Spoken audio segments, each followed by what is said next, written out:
Hello, hello, hello, and welcome to this month's amazing lineup on the Her Version Impact panel. Her Version launched on January 5th, 2001, and had its very first guest speaker in April of the same year, expanding rapidly with over 300 YouTube videos, 60 female guest speakers, and over 40 Impact panel guests. We are now on 6 different podcast platforms, including Spotify, iTunes, and SoundCloud. I am thrilled to have a female panel filled this month as we talk about emotional and mental health. The conversation around this topic will be broad and will guarantee to educate you on so many areas of your life. Join us as we dive deep into our personal journeys to improving our mental and emotional health and the challenges along the way. Her Version is a contemporary global stage, a platform created for bold storytelling, providing stories, tools, and advice on how to break free from life struggles and design your own vibrant life. For those of you that don't know me, I am your host, Sabrina Victoria. If you are new to this podcast, make sure you follow, like, subscribe, and share. Let's jump right in.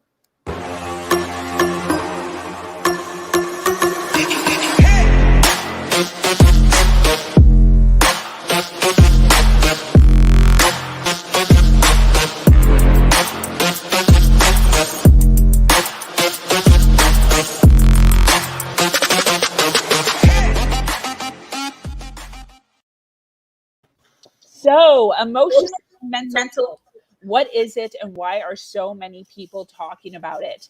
We are past the days when physical health was the main topic, everyone chasing the latest diet. Today, emotional and mental health have become an important part of our health. People who are emotionally healthy are in control of their thoughts, their feelings, and their behaviors. They are able to cope with everyday life challenges and struggles. They are able to keep their problems in perspective and bounce back from setbacks without falling into a deep hole of depression and anxiety. For those of you listening live, we appreciate you being here and supporting us. We can all use some perspective in this area, so I encourage you to share this podcast right now and comment Share Squad. I will be choosing a random winner to receive some awesome giveaways.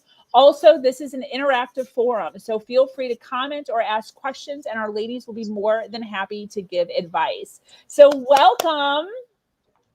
How is everyone today? We're doing good. Great. Awesome. I love that. Well, listen, we have so many ladies, more than willing to touch on this topic. So I kind of want to just jump in right away. The first lady that I have taking the platform today is going to be Tina Kadish. Tina is going to be hosting for 10 minutes. She is going to explain a little bit about herself, ask an awesome question to our panel so that they can answer and really dive deep into that topic. And then we will move on from there, lady over lady over lady. So thank you so much for everyone being here. And I will hand the mic over to Tina. Okay, thank you. Thank you so much. Good morning, everybody. I am Tina Kadish, and I am in Connecticut here, tuning in to all of you lovely guests and other panel members. So I'm a life purpose and business coach, and my journey has been, and an author, and my journey was many years ago, I got laid off from corporate world. So I help people find their purpose, their direction in life. And myself, I got laid off. I was a single mom with 2 kids. And for the first time, I found myself not knowing what to do. And if any of you have experienced that, you're in a situation that the rug was taken from under you, actually. And there was a lot of fear. There was a lot of frustration. And I just had no direction. And so when you think about that, your mindset is truly, truly affected. And you start to question yourself, like, what am I going to do? Will I be able to find something good, something that I want to do? And so I really believe that we all need to find our passion, our purpose, and living every day in our greatness. But there's things that hold us back. So I want to ask one of the questions I want to ask is, what do you think impacts us from being successful in our life today? What is really holding us back? Because I know what's held me back, and I could share that, but I'd love to ask everyone, what is something that has held you back in your life? Go, Jen. And So Lisa. I'm smiling because I feel like you and I coach around a very similar topic, and success for me is a big one. I actually have a success formula that I like to work off of, and it's awareness plus mindset plus strategy equals success. But what people find, the way we were taught to do math linearly, I don't know if that's a word, but people think awareness is the first step. But really, when you think about like success and what's holding us back from success, my opinion is that we don't have a clear understanding of what success means to us. And until we get really clear in what success is and who we are, we can't actually start to make progress towards those goals. Your story really resonated with me deeply because I was like, I lost who I was because I was following somebody else's definition of success. And I forgot who I was and what I was good at. And I was in a very dark place. And it wasn't until I took that step back to be like, what do I want? Exactly. So I think to your question is what holds us back is not knowing what it means to us personally within. You know, you mentioned a key word, and then we'll have, clarity, because that's something that is so important. Do we have that clarity to know what direction we want to go in? I myself was one of them, but let's Nicole, I think Lisa, you had your hand up as well. Yeah, just to, tap onto what Jenn was talking about. Aside from that, it's our beliefs about ourselves and our place in the world. We're all seeing reality through a keyhole. We've got this filter of beliefs that we've accumulated throughout our lives that it's about expanding that perception filter to see who we are authentically at our core in the world, because we're all living under misconceptions around that. Beliefs, like my beliefs always was around money. I grew up with the scarcity mindset that there was never going to be money. It was just not enough money. There was only the rich get richer. Money's the root of all evil. But what I learned is that the love of money is the root of all evil. We are all entitled to abundance, right? There's plenty of money out there. But what holds us back is right here is it begins with our mindset, and our thoughts and our actions lead it into results. So sometimes we look back and we say, okay, why am I where I am? Well, go back to your thoughts and how you believe in yourself. Are you confident in yourself that you can achieve success? But having that clarity, having your beliefs, I always, think about that. But I'd like to, I think Nicole, you had your hand up. I'd love to hear from Nicole. Thanks, Tina. And I love your question. And kind of to piggyback off of what others have said here, I think that depending on how you grew up and what your belief system was and how you were treated by those around you as well, if you're lacking confidence, then you're also going to be maybe falling into people pleasing and really overly worried about what other people think about the moves that you're making. And so that's kind of how I help to coach as well. I teach people to live their fuck yes, because I don't give a fuck. And you shouldn't either about what other people are thinking about how you're moving through your life, because you have a specific gift and you have something that you are here to offer. And if you allow the perceptions and opinions of everyone else to be guiding the choices that you're making and how you define success for yourself, then that is going to start to affect your mental and emotional well-being as well. So I think all of these things kind of play in together with the mindset, the confidence. In order to have that, you have to have your balance there and your mental, emotional well-being, and set those clear boundaries with the outside people around you as well. That is so, I love that. I love your authenticity. Fuck yes. I love it. I love it too, because you know what? I grew up with also people pleasing, and many of you, resonate with this. People pleasing. Oh, I want to be liked. I used to want to be liked by people. Well, you know what? I think aging plays a big part in all your experiences. I don't care if you do or don't. It's staying true to yourself. What are your values? Okay. For me, one of my main values is integrity. And if I'm not going to align myself with other people that are not aligned with my values. And it's okay to separate yourself from people, even if it's family. I have separated myself from family, because think about family can really affect your mental and emotional health, right? You're hanging out with toxic people, toxic family members, and they affect you. I've had to let go of some toxic family members because they're bringing you down. Instead of raising you up and supporting you, they're just maybe envious or just pulling you down. Okay. And so in the past, I wouldn't want to raise up because I would always think about them. Well, how would they view me? Will they like me? So, really, it's so critical. Somebody else had their hand up. Thank you, Charlotte. Go ahead. Christine, go ahead. Yeah. Okay. Yeah, Christine. So I agree with everything that everyone has said. And I coach on this as well. And a big piece for me is, in addition to like looking at your belief, well, it's part of looking at your beliefs is, I think you need to start out accepting exactly where you are. Because I think what happens is we find ourselves in this place of darkness or this place of struggle. And so we go into shame, like, oh my God, there's something wrong with me. I should be further along. I'm looking at everyone else and everyone has their act together. There's something wrong with me. I'm not worthy. And so I think that a big piece of the thing that I start with my clients is radical acceptance. Like, let's just accept this is where you are. And people are like, I don't want to accept it. This isn't where I want to be. Accepting it just means acknowledging that this is the problem in front of me. This is what I have to deal with. Because I think so often we spend so much time in resistance to whatever it is that we're dealing with, resistance to ourselves for being there, resistance to the situation.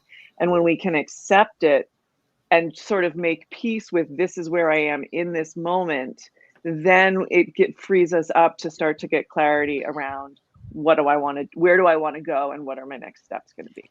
That's a great point, Christine, and lead me to think. In my book, I talk about freedom, and one of the steps is release, and is letting go of the outcome. We cannot control situations. Right. I've tried. I'm a control freak. I want to control the situation. Everything's got to work out perfectly. Doesn't work.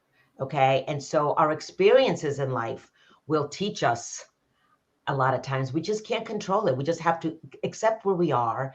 One of the things, what do you think of some of the challenges that people have? Because I have to say, one thing for me has been comparison. And I don't know if you can relate to this. Have you been in a situation where you've compared yourself? Because Christine, you made a point of we're looking at other people. I was in a corporate career until 2018. I was doing my business part-time, working full-time, and I was comparing other people's success and why I didn't leave my corporate career. I love that. I love that. Fear. Hey, Tina, yes. your 10 minutes is up, but what I'm going to do is I'm going to allow Susan to answer that question because she's up for her next hosting. So I'm going to hand the mic over to Susan. And then if Susan, if you can touch a little bit on comparison and then flow into your question, that'd be great. That was quick. I know it is quick. I love it. Susan. Hi. Yeah, I'm Susan Kommor, and thank you for this opportunity. And I love the first question, Tina, and I agree with everybody. The other previous comments about success and our beliefs are what makes or forms our belief in what success is and what success means to us. And part of the to answer Tina's question then about comparison, that is a big thing that holds us back, because I find that when you're looking at, and my experience with comparison is that you're looking at where you want to be. So you are, I love the radical acceptance of where you are. I love when you said that. I think Christine said that. That's fabulous, because you need to establish where are you and where do you want to go? And it's very likely you're going to look around at others who have what you have.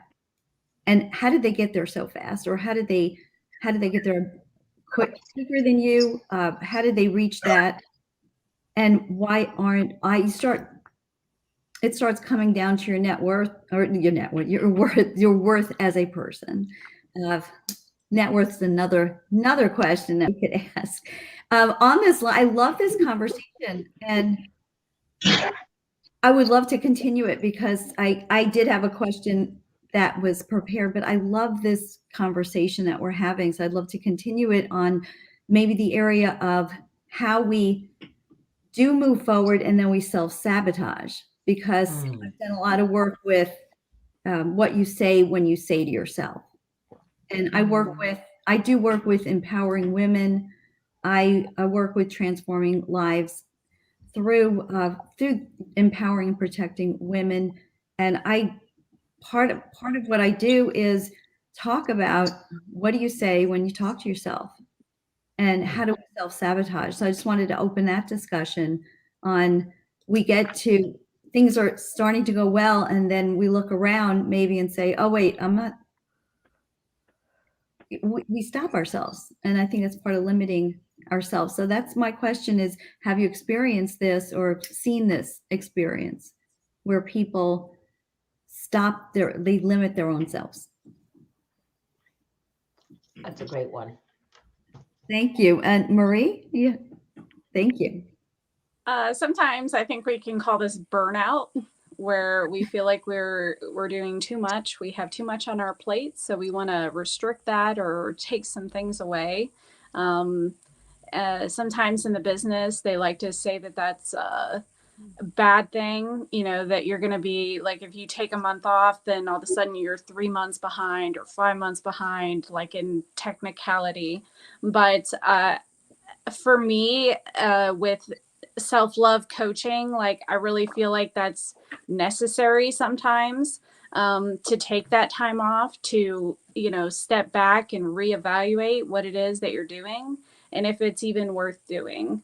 So absolutely, it could seem like a sabotage. I don't think it is, but most of the people in the business would say, yes, that is a sabotage. So I just wanted to touch on that. That's what came to mind when you said that. Well, thank you for those comments, Marie. That is a part where we think we're going too fast. So it could be that where we believe that, wait, I got to slow down. I was in my first mini marathon, I did the same thing. We were running and they said how fast we were going. And I slowed myself down. I said, wait, I don't run that fast. It is going back to that mindset, which is just our beliefs, our belief system. And it's so great to be aware of it.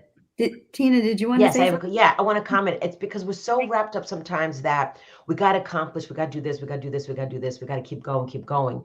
When you haven't, you need to step back sometimes and reflect. And even if you're just doing nothing, it's self-care. You have to care for yourself. And I mean, whatever you got to do, I do a lot of praying. I do a lot of meditation. Journaling is a great way to do. I love walking in nature. It's okay to step away from life sometimes and just get it into with yourself. And because we get so wrapped up every day, we got to keep going. I know for me, got to do this, got to do that. Oh, how about doing nothing and just resting? Resting is a good thing. Nicole, all right, we had a lot of hands up. That's exactly. I love actually, Tina. Yeah, go ahead.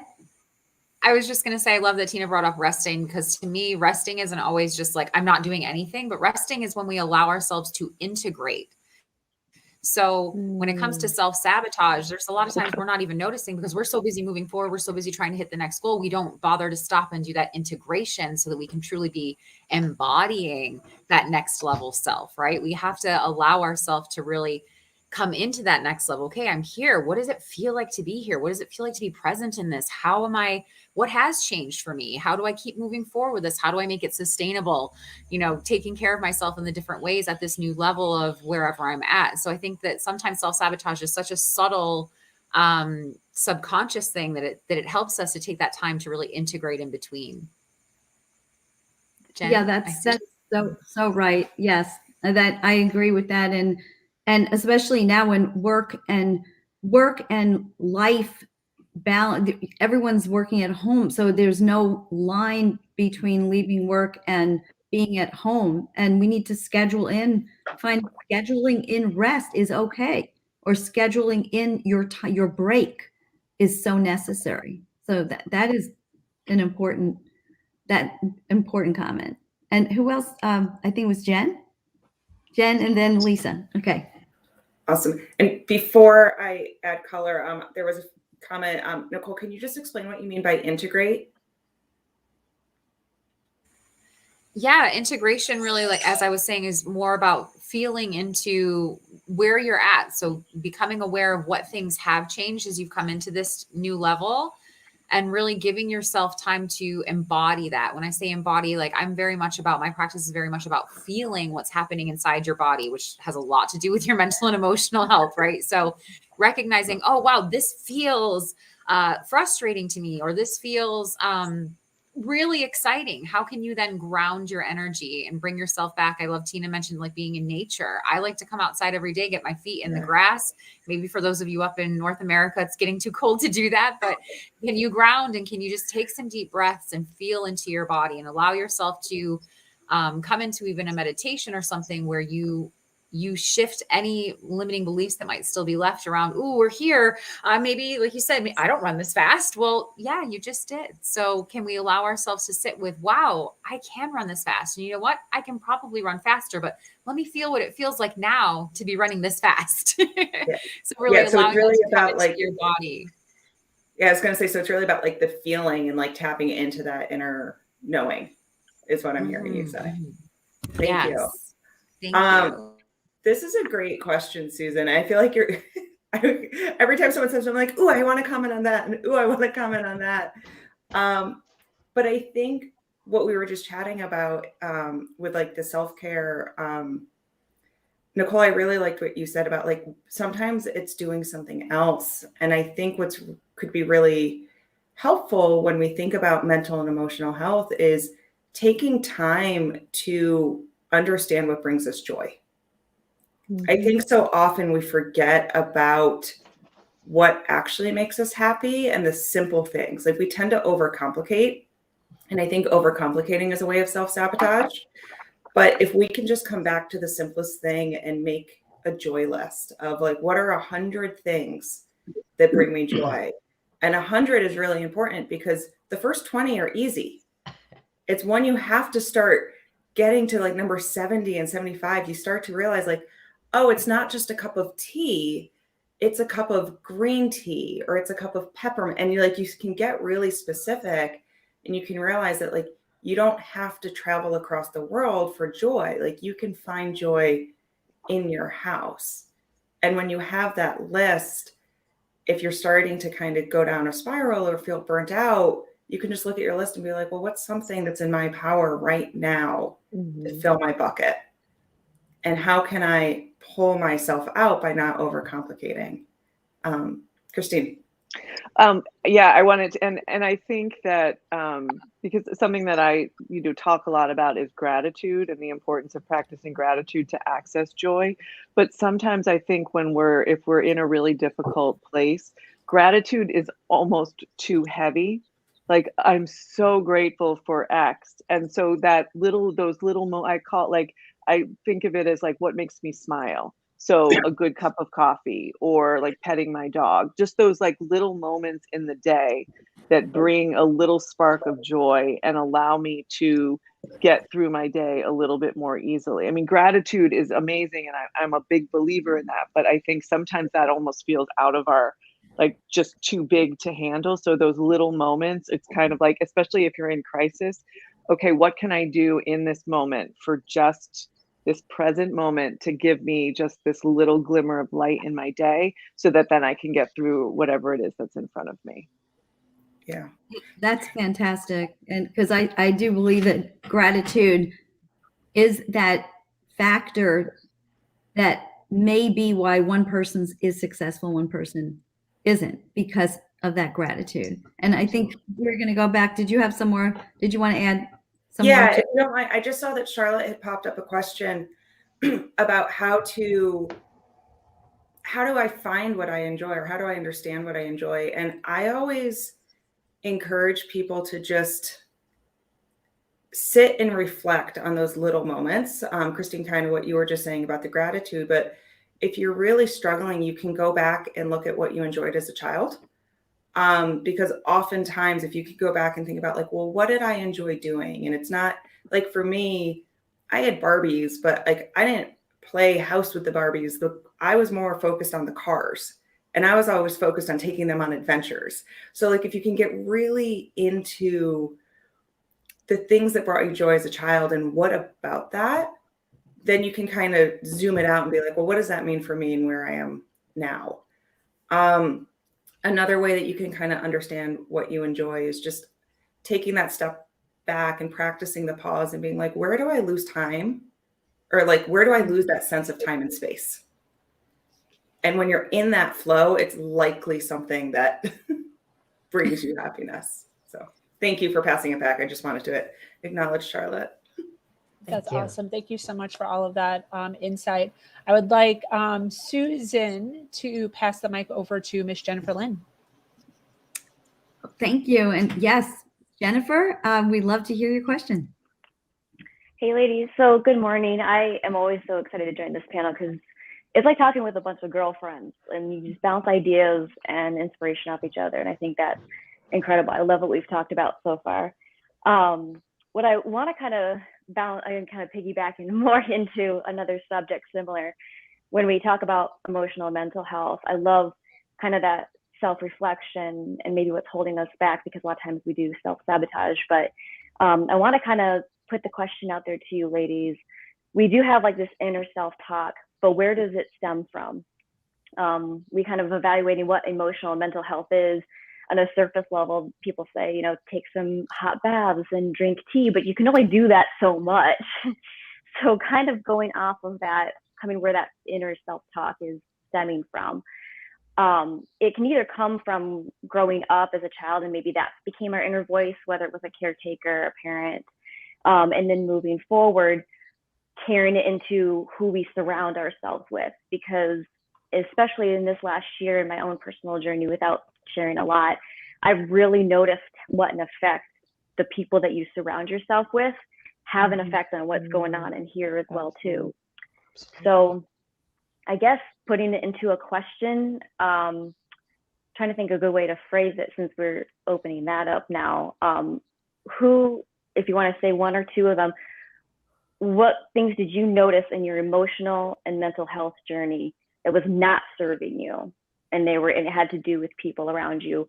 Or if you want to go more positive, who were the people that really elevated your mental and emotional health? And it could be girlfriends or anybody who inspired you to keep growing, keep going, where you didn't find yourself in a self-sabotage. So I give you guys kind of more of like giving awareness for our guests and who's watching as well too, to spot those types of emotional and mental things that will bring you down and anchor, than those who are an accelerator. And if I wanted to kind of open the floor if that question makes sense, if you wanted to approach one or the other. Can I say something? Tina, yeah. For me, I grew up with low self-esteem. I was a very shy girl. You would never think of it now, as I've gotten older. And my upbringing, I was the oldest of three girls in an Italian immigrant family. And it was all about, it was very strict. So I lived in a very strict, sheltered life, and I wasn't able to do much. And I actually, to have some freedom, I got married at 19.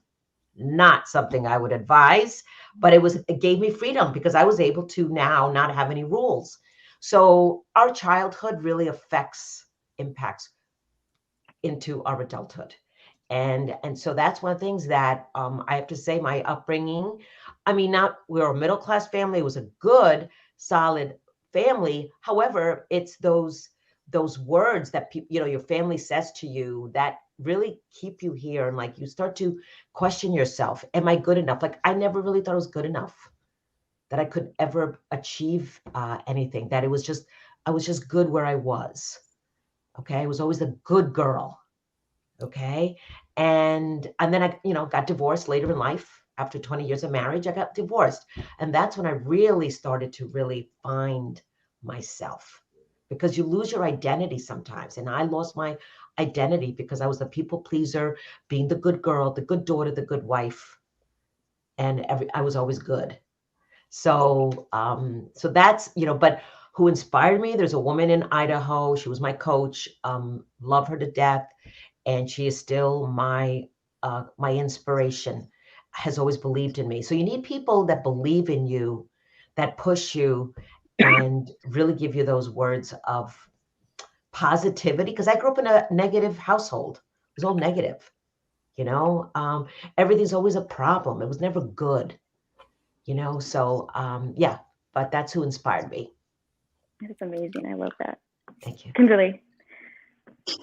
So I totally agree with Tina, because I grew up in a household that wasn't really strict, but I was very emotionally neglected. So, you know, when I achieved something great, you know, my mum, she didn't like that. So she just would never, you know, she wasn't really encouraging, and, you know, and she never taught me boundaries. So I was always, you know, I was a people pleaser, and, you know, I've gone through my life trying to find my identity, and I've done that about 3 or 4 times. So I find myself, and then, you know, something else happens, and then I go back to square one.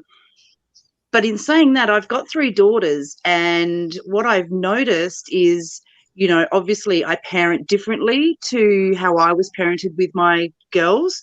You know, I well equip them from a very young age with, not just, you know, with respect for other people, but, you know, teaching them boundaries for themselves. I'm really big on that, because I lived practically my whole life without boundaries. And what I've noticed is, you know, I've got twin 13-year-olds, and one of my twins, she's constantly coming home every day from primary school telling me, you know, she's a really outgoing kid, you know, I'm always encouraging her. I let my girls find their own personality, and I treat them all differently according to who they are.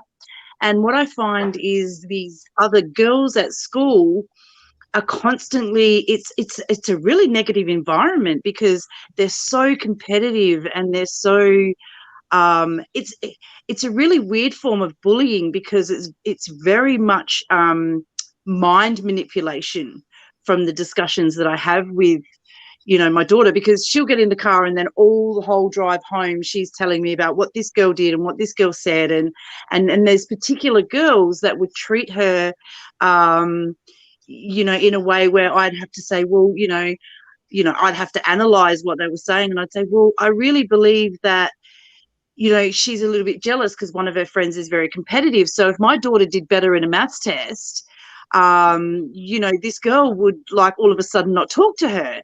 And that would be very confusing for my daughter, because she'd be like, oh, I thought she was my friend, and, you know, but when I do better than her, she doesn't like it. And then my daughter starts questioning herself. And so I really think that, you know, as well as being in a home environment, the school environment is really tough. And I think it's really tough for girls, because young girls these days are so competitive, you know, and if, you know, like, one will be like, oh, have you got a phone? And, oh, well, I've got an iPhone, like the latest iPhone or whatever. And, you know, and my daughter doesn't, because I don't give them all those things. And so there's that competitiveness of, you know, their family financial status, as well as, you know, how well they do at school. And, you know, my daughter's actually quite outgoing, but, you know, I'm constantly coaching her into reading in between the lines of what these other children are saying to her, and so that she doesn't take it on board. One of the girls that she is I wouldn't really say friends with, has really bad mental issues, and she clings to my daughter, and my daughter struggles with that, because, you know, she'll tell my daughter that she wants to kill herself all the time, and then, you know, she's constantly hanging off her. And, you know, my daughter's going into high school next year, and they're going to the same school, and I've said to her, you really need to tell her that you can't be her mother, you can't be her therapist, you can't, if she's not willing to change, she can't, because she's bringing her down. So I'm constantly coaching my daughters, and I feel that that's a really important part, because if you're not an observant parent, or your children can't talk to you, whether you or not you've got a good environment at home, they're going to struggle growing up with these, self-questioning theories about themselves because of other people. So I think that's really important is the school environment. I mean, I'm 51, and so I'm still got like kids in school, and I struggle because it does my head. And I say to my daughter sometimes, "Can you just please stop? I don't want to know. You stop talking about them," because like I can feel myself getting really irritated because of the negative thoughts that these girls impose on other children that are just carefree and just want to do their thing, and they impose their own mental issues onto other kids, and that really annoys me. Yeah. I just wanted to acknowledge that we had a comment kind of going into all of the things that you were talking about with this pressure that we all have to be perfect. Someone said that they're finally breaking out of the perfect Miss Goody Two I can't speak today. Goody Two Shoes role that they've been playing all my life, and just doing me. And I completely can relate to that. And I also wanted to say, like, I grew up with that. First of all, I absolutely detest the term good girl. Like, I would just like to abolish it from the English language because it just puts females in a box. I don't like good boys either, but I'm focusing on women right now. So let's get rid of that. But I think that comes in all shapes and sizes. And I think, again, it's going back to like, who am I? What do I want? Believing that I'm worthy of my hopes and dreams and finding my own path. Good point, Christine. I hate that word too, goody. 100%. Jennifer, thank you so much for taking the floor. And I would like Jennifer to hand the mic over to Miss Lisa McCourt. Oh, hi, y'all. So yeah, in my joy training groups, I build a lot of our practices around this understanding that our whole experience of life is nothing but our perception of life. All day long, from the moment we wake up till we go to bed, we're just swimming through this sea of perception. We're all seeing reality through a keyhole, and none of our keyholes are lined up the same. And that's really what determines our emotional mental health more than all these things that are happening out there that we think are so important, all these external factors. So my question for any of y'all that resonate with that premise, which I imagine is something that would be the case here, what do you yourself do, either personally, or what do you coach your clients to do to open up perception filter, to kind of peek beyond the blinder? I have a podcast all about this topic, so I love collecting this valuable, juicy tools from people like y'all. What do you do to help people see beyond that filter, that blinder? Yeah, Jen. So I love this question because you're so right. It's about the stories that we tell ourselves. So for a go-to exercise with my clients, I tend to tap into Brene Brown's Shitty First Draft. Yeah, right, Christine? Because it's the story that we tell ourselves. And until we get clear in the fact that it's just a story. And for those of you who aren't familiar, the Shitty First Draft is when something happens and we start to go down the rabbit hole of the story. So like the best example is when you're texting back and forth with somebody and then you say something and then you see the dots. And then the dots go away.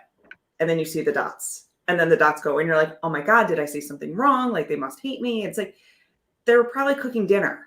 And they probably started to respond and then put the phone down. Like, it has nothing to do with you. So the Shitty First Draft, or stormy first draft, if you don't like cursing or if you want to use it with children, is you just take time to write it down. You just write down, like, what's the story that I'm telling myself? And once it's on paper, you can then look and be like, how true is this? What's another truth? What else could be happening? And you can start to create other stories that are likely more universally true rather than being true to ourselves. So amazing question. There's so many other exercises and tools. So I'd love to hear from everybody else as well. But thank you for opening that up because it's so important. Jenn, can you, I just saw there's a comment, a question about what you just said. Yeah, so it is a concept. Brene Brown is, she is a PhD who researches like empathy, shame, resilience. She talks about this in a lot of her books. I believe she brings it up in Dare to Lead. I think she also talks about it in Rising Strong. Highly recommend Rising Strong by Brene Brown. She talks about the shitty first draft, but she also talks about the 3 steps of cultivating resilience, which includes kind of having your face down moment and then pulling yourself out. And she does talk a lot about the story. So thank you for that question. Brene Brown, highly recommend Rising Strong if you're looking for a book. Amazing. Yeah, great book, by the way. Great book, everybody. Rising Strong is a good one. All of the Brene Browns, yeah. Starting Oh, with I know. There isn't one that I don't like. She just came out with a new one, I think. Yeah, Atlas of the Heart. She's a superstar. Yeah. So nobody else has any tools like that they want to share or talk about? Yeah, Susan? Yeah, love the topic. I've been studying, I love Brene Brown, and what we say to ourselves, of course, is all that creates who we are and who we think we are. I've been working with Dr. Joe Dispenza, and he has a book called Breaking the Habit of Becoming of Yourself. It's that book. It's really, if we are who we're made up of what we think about all day long. And he talks about making memories of your future self and to be more aligned with who you are becoming and what you want versus focusing on the past and mistakes you've made and regrets and staying in that realm versus let me just switch over. So I'm working with helping people stop focusing on what they don't want and focus on what they want. And how do we create those future memories as if something happened? How would you feel going back to, I know we were talking about feeling and we were talking about feeling, and everything's about how you feel. How would you feel if what you want happened? Absolutely, because our subconscious doesn't know the difference, and it's going to create from our inner landscape creates our outer landscape all the time. I'm so glad you brought up Joe Dispenza. I teach his work in my groups, and he says that at any given moment, there are 400 billion bits of perception available to us around us, and we can take in about 2,000 of those bits at any given moment, and our human brains have only evolved to actually register about 50 bits of information at any given moment. So what determines which 50 bits get selected to come through and land in our consciousness is that filter that's made up of all our past beliefs and experiences, and it's unique for each one of us. And we start building it when we're tiny, and we have this confirmation bias built in. So whatever impression we got from our caregivers about who we are and what our place in the world is and what men are and women are and love is and power is and money is, we're just going to continue to selectively look for more evidence to put in that belief bucket. And that's how we evolve. And that's why it's so hard to open up that perception filter, because it's just like this membrane that we're experiencing the world through. Thank you for bringing up Joe. Oh yeah, I love Joe Dispenza. I need to tap into him more. Yeah. Consistently. Yeah. Go ahead, Christine. So I wanted to answer your question, Lisa, about helping people sort of question their thoughts. One of the tools that I use is EFT, or emotional freedom technique, or some people call it tapping. And it's a mindfulness modality that helps relax the mind and body. And when the body is relaxed, the emotions tend to float more easily to the surface. And they're also, because we're relaxed, they're a little less scary, because so often we'll have a thought in our head that's scary, like maybe I'm not happy in my marriage, or maybe I need, a new job, or maybe whatever. And we kind of freak out and we shut it down and we can't even look at it. So with tapping, we relax the body, and then it's easier to look at those thoughts, and also to then kind of go into possibility. Well, first of all, is that really true? And then what is another possibility, and can I sort of lean into that? And I think, like, going to what you were saying with, you know, there are all of these thoughts that are possible and we can only grasp onto a certain number. We can choose the thoughts that we want to think. Like, we can choose the thoughts that serve us. And it's not always like, oh, I want to think that thought, therefore it's done. Sometimes we have to practice thinking those thoughts. And like you were saying, looking for the evidence, because our brain always wants to go to the negative evidence, and to like consciously think, oh no, I'm going to, like, I want to believe that I can create this business. So my brain is telling me all of these negative reasons why that's not going to happen. I'm going to choose to look for the reasons that it will happen. And I'm going to train my brain to believe that this is going to work. And even when I fail, I'm going to remind myself that failure is part of the process and I can still do this. And it's really like just raising that level of awareness and deciding what you want to think. And I don't, like, I used to get really angry with people when I heard them say like happiness is a choice, you know, because I would be like, you know, you have no idea what I'm dealing with. Like, don't tell me that, right? But it's not a choice. It is a series of choices that we make every day. It's consistency, it's little steps, and it's the choice of saying, I'm going to figure this out, even if it takes me 10 years or, you know, whatever. I'm going to figure this out because I'm worth it. And I have this belief and I'm going to do it. Absolutely. And we have a comment. Someone on the Facebook watching us says that she uses EFT with her daughter when she gets anxious. It's perfect for her. It's so great. It's so good for anxiety. I use it in concert with Byron Katie's work, which is really powerful too. Byron Katie, yeah, the work. Excuse me. Also about questioning our thoughts, questioning reality, taking it down to that point where you can see that there really is no objective reality anyway. We may as well choose the reality that we want to create, because we're creating it all in every second anyway with our own. Exactly. Yeah, absolutely. Such a great concept. Lisa, I am hoping you will hand the mic over to Miss Christine Negro. Oh no.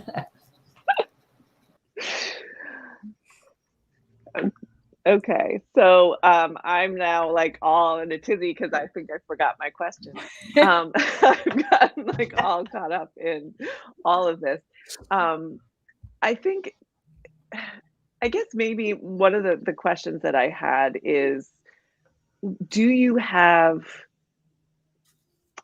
like almost like a life hack, a mental health life hack? Like what is it that do you have a cornerstone in your life that you use as your, like, to really help you maintain strong mental health and a strong belief in yourself? Is there a practice that you have that you use consistently and that you like feel like that's what gets you through, and that maybe that's something you share with clients? Nicole, I think I saw your hand. Yeah, I think this is really important for everyone to figure out. So if you're out there and you don't have something in your toolbox that is your cornerstone, go seek that today. For me, it's to dance. So for me, movement really helps in so many different ways. It is the way that I experience source energy moving through me. So I think that's probably a piece to most people, which should be the cornerstone, is what makes you feel completely aligned with your highest, best, divine, God, whatever it is that you call that source energy, to know everything is perfect exactly as it is in this moment. As much as my mind wants to go crazy and tell me that this is wrong and that is wrong and this will never be right and these things will never happen and everything is crazy, let it go and let your body just move and let source move through you. Shake it out. With my son too, I have a 4-year-old who is super high energy. It's a little boy who just is like the opposite of me. Whereas I grew up like Tina, the good girl, like got to be the little Miss Perfect in the box. He is wild and crazy. And so that really sets off my nervous system. Honestly, like it gets me crazy. But the thing we can both come to is to dance. Let's dance. And it allows me to then get that wild, crazy energy out and shake it out and move it through. And then you empty out this vessel and you can come back to just breath work again. Okay, now that I've moved, I can just breathe into it and expand and contract and feel this incredible body that I'm in and help myself ground once again and recognize where the truth is versus what my mind has been saying. So I'm not sure who it is, just says Facebook user, but dance. Yes, exactly. I dance to all sorts of music. It's often my son's choice. So it comes down to Disney or the Descendants or something. But I find my fun in it. You know, it's like finding that fun, finding that energy. I also like Dova is an artist that I really love. She brings in like light language and bird language and all sorts of things that just kind of gets me back into the nature of our animalistic primal bodies. We sometimes forget and we become these mental people who have businesses and all the things, but let's get back to what this is really about, the cellular elemental energy that we are. So thank you for asking that question, Christine. Oh yeah. And I love, I mean, the thing I totally agree. I love to dance. And one of the things that I really love about music is that I think for me anyway, and I think this is true for many people, is it helps me feel less alone. Whether it's that I'm dancing in my kitchen to like a really upbeat song and I feel like I'm, you know, feeding my soul, or I'm sobbing to some other like ballad that just is completely personifying whatever it is that I'm feeling. So I love that connection that we get from music, because sometimes, you know, we do feel alone, and it's really nice to know like someone else has experienced this because they've actually been able to write about it and put it to music. So I love that. Yeah. Kimberly. For me, I'm actually the total opposite. I like quiet because I have 5 teenagers who live in my house. Oh, and wow. I do not get peace and quiet. So for me, I like being alone. I don't have, like, I drive my car and I do not have the radio on. I do not listen to music. It is my peace. It is my quiet. And even then, most of the time I've got at least 3 teenagers in the car. So, you know, they'll always say to me, Mum, why do you have the radio on? I'm like, because I just need you to be quiet. I just need quiet. And so for me, sometimes I virtually have to lock myself away. I mean, I did that when my kids were little, when I still do it. And I find that I just don't get it as much as what I would like to, because if it's not one going, Mom, it's someone else, or it's my husband, or it's, you know, so for me, I'm the total opposite. For me, I just like to just sit somewhere and just be quiet, whether or not it's even just taking, you know, 10 minutes just scrolling through something on Facebook, or doing something, or creating a video for, you know, my business, or just, you know, looking for another guest on my podcast, but just no one calling out my name or asking anything of me. So I'm the total opposite. Yeah, so that's where I find my little piece of joy when I can. I like that too. I can totally relate to that as well. Oh yeah, me too. Love the quiet, love being alone. Yeah. Well, and I think we all need a little bit of that sometimes, just to connect to ourselves. You too. Oh, I go crazy. I'd go crazy. Lisa, you're muted. I'll jump in because I think Lisa and I raised, so I think she was just pointing at me. So okay. Right, I did want to say something. Yeah, go ahead, Lisa. Go. I have an answer to your question, but I first wanted to ask Nicole, can you repeat the artist that does the light language and the nature sounds? That sounds amazing. I want to look that up. Her name is Dova. It's DeyaDova. Dova. And then if you're on Spotify and you kind of like look up similar artists, like that whole genre like really gets me in the Yeah, that's awesome. Do you want me to tell my practice that I do? This is something that I do with clients a lot too. And it's just a simple little mind trick, just a perception, you know, little thing, but it's recognizing that everything exists on a spectrum. So whatever feels like a problem out there, it exists on this stick that just represents the whole of that issue, right? For all of humanity. And we all have the whole stick within us. We're all sharing that consciousness. And the way to get the energy pointed in the right direction is to look around your existing life and see, where do I already have this thing that feels like a lack? Like a lot of my clients have like finances lack. And you know that someone somewhere with a different spot on the stick is envying your position there, whether it's health or finances or love or whatever, and finding the gratitude for that thing. I always quote this analogy that one of my mentors used to use about a train. and we've got a train with engines on both sides, and whatever we're giving our attention to, we're adding engines to that side of the train. So you can focus on the lack of this thing that you want in your life, or you can focus on where you have it, and that's the direction that the train's going to go in. So just a tiny little mind game I play. I like, no, so it's kind of that idea of like, the fact is, like, I have $500 in my bank account, and I could look at that and say, I feel poor. Someone else could look at that and say, oh my God, if I had $500 in my bank account, I would be wealthy.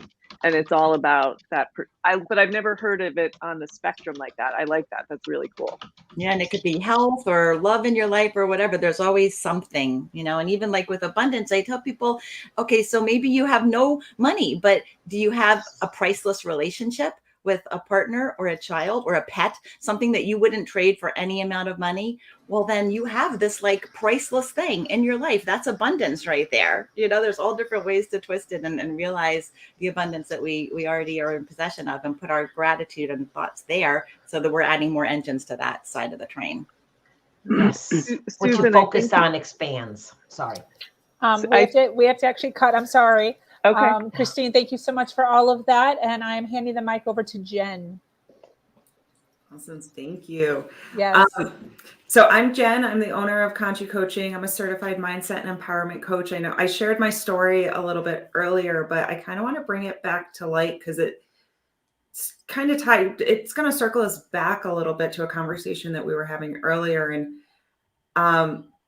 I had always followed somebody else's definition of success. And in the process, I lost who I was. And in that darker kind of mental and emotional state, I didn't feel myself, but I didn't really recognize that I didn't feel myself. Like, it was that weird just feeling of being lost and not good enough and feeling like I should be something else. And I think, we've talked a lot about childhood and how that leads. But the question I would like it's kind of a two-part question, but as we get older, like, I feel like a lot of this reflection of looking back at childhood and realizing how it impacts us has come now that a lot of us have walked this journey and done this deep inner work. But how do you help your clients embrace the emotions that they're feeling? Because, to bring up Brené Brown again, she did, in one of her research studies, the mean number of emotions that most people know and understand are 3: happy, sad, and pissed. But there's such a spectrum of emotions. So how do you help your clients understand and really embrace what they're feeling? So that's my question. Lisa. Still waiting to see if anybody else wanted to talk, since I've been talking a lot. But one of the first things I always do with my Joy Schoolers is they have to set, some of them set their watches to go off, but they have to find intervals throughout their day to get quiet and actually go in and ask that question. And we use a lot of terms of endearment with ourselves because self-love is so important to that. So they'll have to like get quiet and say, sweetheart, what are you feeling? Mm-hmm. And because we don't think to ask ourselves that. And then once we get a clear answer, it's, sweetheart, what do you need?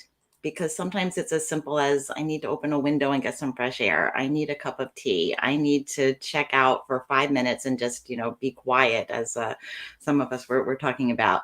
So It's a practice. We don't ask ourselves. We don't do it. We don't. And that's an amazing point, because it is. I like that idea of like the watch thing and just being like, check in with ourselves, because it's like setting an alarm. Lucy, the 3 main emotions are happy, sad, and pissed. And a suggestion, just while I kind of wait for other people to raise their hand, is to help you understand what you're feeling, because the mean number is 3, is you can use an emotion wheel. Or like I have, if you like emotions, this is another book that I highly recommend. This one I have available, so I can just like show it to you. Whoop, show. Cameras are weird. It's Permission to Feel by Mark Brackett. But in the beginning of the book, he has a mood chart. So you can actually like open it up and be like, what am I feeling? And it gives you that ability to research it. Nicole, and then Christine. I love that you just showed that feelings chart, both with my clients and again with my toddler.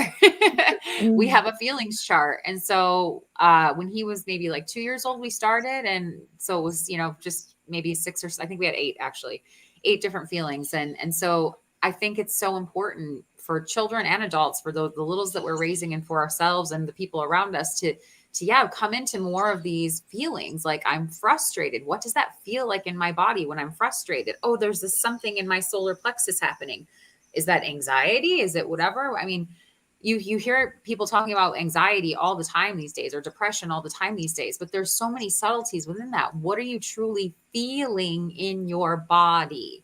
What is it a tension? Is it an excitement? Is it a vibration? Is it a spasm? What's happening in your body? And how can we breathe into that with an awareness? I like to talk to my son about using our breath, and then we either invite this feeling for a cup of tea. So we sit down with it, and we don't necessarily have to have a real cup of tea, but we invite it in and we sit with it, and we ask, similar to what Lisa was saying, what do you need? Sometimes these feelings just want to be seen or heard, because maybe as a child we weren't seen and heard. And so now they're all stuffed inside and we don't know how to deal with them. We didn't know how to name them. We didn't know how to receive them. We didn't know how to have awareness with them. We didn't know how to fix the thing. It doesn't necessarily need to be fixed, but how to sit with it and ask it, what do you need? What do I need right now in order to help myself move through this? So and the feelings book, Lucy, is, I think it was from, we got the idea from a leapfrog book about emotions. And so we just made a simple chart with the little frog that had different type of faces so that my son could say, I'm feeling this one. I feel like that, and I started using the chart 2 years ago with him, and it's helped so much, because sometimes as adults, we forget to check in. Oh, actually, I'm feeling like that, and I need a hug or some deep breaths or whatever it might be. Yeah. That is and so I love that powerful. thank you for calling out that book. I was going to say, you can also just do a quick Google. You can Google emotion wheel, feelings chart, mood meter. There's ones for kids. There's ones for adults. So just Google and find one that feels good to you, and one that resonates with you, and just use it. But Christine, go ahead. And also going back to Brene Brown, I believe that her newest book, Atlas of the Heart, is going through, I think she names 82 different emotions. And I haven't read the book yet, but I heard her talk about it on a podcast. And she talks about the importance of the specificity of language in terms of how, she was talking about the word overwhelm and how we often use it and it's not really what we're feeling. But just by using that word, we almost bring ourselves into overwhelm. So I, again, haven't read it, but it's Brene Brown, so it's amazing. The woman just, whatever. So can you tell I'm a little bit of a groupie? I love her too. But the other thing is, for me, with helping my clients with feelings, again, I use tapping so much because it allows people to tap into their feelings. I think something that's really important is that we need to, and it's funny because I just posted something on social media about this today. The quote was, the most difficult conversations we need to have are with ourselves. Because if you can't admit to yourself that you have a feeling, you can't talk to your therapist or your coach or anyone else about it. And we need to allow ourselves to feel those feelings, even the ones that don't feel good. And we all shy away from them because nobody wants to feel sad. Nobody wants to feel grief. But if we don't feel them, they're not going away, and they just grow under the surface and they create new problems.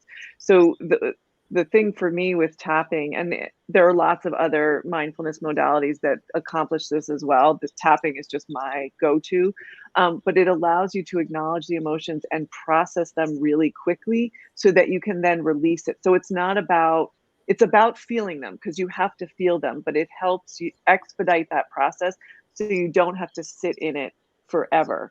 But really, whatever the modality is that you choose, finding a way that you can feel those emotions safely. And sometimes safely means with someone helping you, a therapist or a coach or someone, but feeling them so that you can then process them and let them go. Yeah.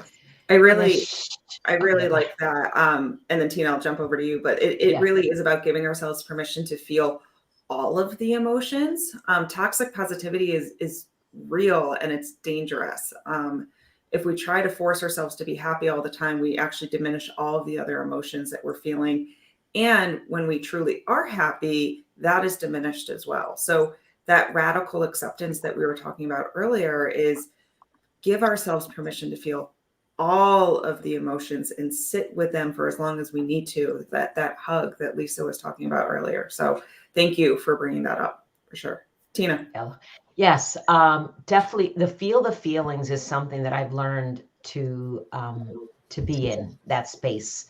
And it took time because I really would mask my feelings because I would always think I need to be strong. I need to everything has got to be great. Well, I lost my daughter to cancer last year. And let me tell you, anger was definitely a feeling that I needed to come out. And I showed my anger, okay? Not physically to anybody else, okay? But it came out. And it's okay to feel your feelings, to be in that space. It's okay to be sad. And then it's okay to go back to joy. But you got to be in that feeling. And that's something that I've had to learn the hard way, is you got to get into that feeling because it's not healthy. Yeah. And it's feel the feelings and also ask for what you need when you're feeling those feelings. Exactly. Yes.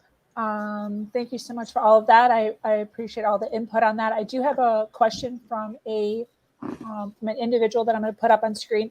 It is, excuse me, it is pointed at Kimberly. However, I do want Kimberly to answer, obviously, but I do know that there are a few women on this panel who are who have had narcissistic abuse in their past. So I would like to take a few minutes to, if you're interested or this resonates with you, for you to also give your input after Kimberly. It's important to remember that the Her Version platform originated on narcissistic abuse. The reason why this podcast exists is because of the abuse that I encountered in my past. So I think it's important to make sure that we continue to support the foundation of what this podcast originally originated from, and the individuals who have been supporting us and following us because of that foundation. So I'd like Kimberly to read the question, answer, and then if anybody else would like to add, I'd be happy to listen to that also. Okay, so Lucy says that she heard me talking with Sabrina about my narcissistic story. So she wants to ask how I healed from that, and because she's having trouble mentally healing. This is, it was so hard for me because, I was conditioned as a child. And so what I've learned is that when you suffer a lot of emotional abuse, we tend to take on a completely different personality, which is not who we are. And we need to dissect that and pull that apart, because while we, for me, I was my mother, and she has not been a part of my life for 17 years, but for 15 of those years, she was still forefront in my mentality because I was still believing what she had said to me. And so I was self-abusing. So for 15 years, I continued the abuse by self-abusing, by continuing to hear what she was saying to me. And so it's about unlearning these behaviors that I had done for like 48 years. So that was really hard. But I found that I knew all the things that she had said about me were not true. And it took me a long time to accept that, I know who I am. I know I'm a good person. And, she told me that I'd be a terrible mother. Well, you know what? I'm a fantastic mother.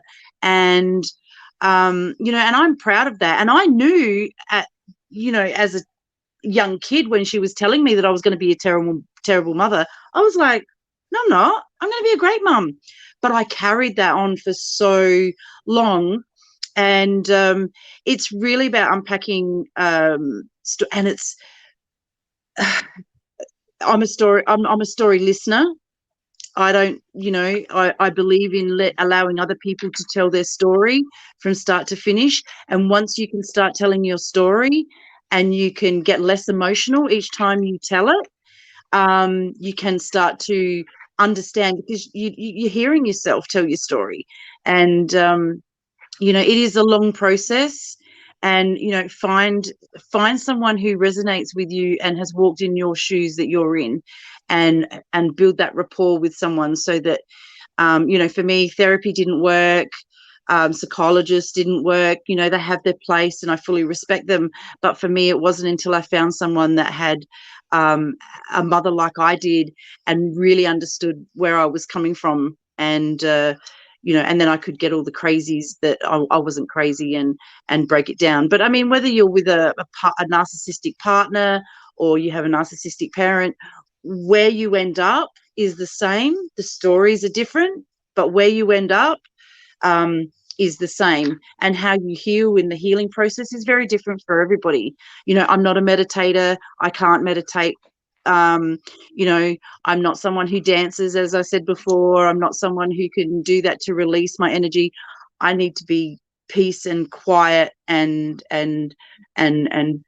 walk away. I walk away from arguments. I don't engage, whereas I used to you know, to fight for my cause. And I don't do that anymore, because you know, it's a long process to learn. But you can do it. Just find someone that has, you know, that resonates with you and that you have a rapport with, and just tell your story. And as you know, as many times as you can. I mean, I used to bawl my eyes out every time, and I couldn't tell my story. And then I could tell a little bit, and then a little bit more, until now I can tell my story without crying or you know, I don't want to say unemotional, but I don't carry that emotional baggage anymore. Which is, you know, what my podcast is I have a platform where people could just share their story. Marie. Regardless, don't give up. Keep going. Try to find other modalities. Try to find other tools. For me as well, like, I didn't like therapy. I didn't like the medication. And it wasn't until I got into metaphysical and energy work that it changed for me. Things shifted. Things started to come into place. And that is how I healed from my narcissistic relationship as well. So don't give up. Just keep going. Try to find something that resonates with you, because you will find it. Absolutely. Keep going, Nicole. Thanks. Well, I actually kind of have a two-part thing here. So I definitely went through narcissistic abuse. Actually, the most recent and most impactful one was right after I became a mother. And so I was living with someone who was supposedly there to help me care for my child as a living caregiver and support system, because I'm a single mama. And this person ended up being incredibly emotionally abusive towards me. Similar to what Kim was saying, would always be like, you're doing it wrong. You're going to be such a terrible mother. This child is going to grow up and be the worst person ever. You're doing everything I did was wrong. And yet I really knew that I needed to follow my motherly instincts, that everything that I was doing was right for my child. And that this person obviously had mental health issues that they were trying to project on me. But it still wore on me very heavily. And also I was in a space of moving through postpartum and ended up having postpartum depression. So I think it comes back to, again, in a lot of ways, what is your truth? Get clear on who you are. Who are you? And know who you are so that you can set clear boundaries. And I don't know, Sabrina, if you want to call on someone else, but that kind of leads into what the question that I was going to ask for the panel as well. So does anyone else have anything to add? Susan? Yeah, thank you. Just give yourself time to heal. I'm listening to all of you, and it's okay, especially when a lot of us are also going through grief, because there's a loss. You have to heal from loss. You need to heal from finding yourself and who you are, and that takes time. And it is great to work with somebody, because it's not easy to do this by yourself, and to have somebody there that can lift you up and let you find out, as we were just talking about, who are you? Who you find yourself, because after being so, when you're abused, you don't know who you really are anymore, because you've had these beliefs drummed into you. So just to give yourself that time to heal, and that everybody takes different times.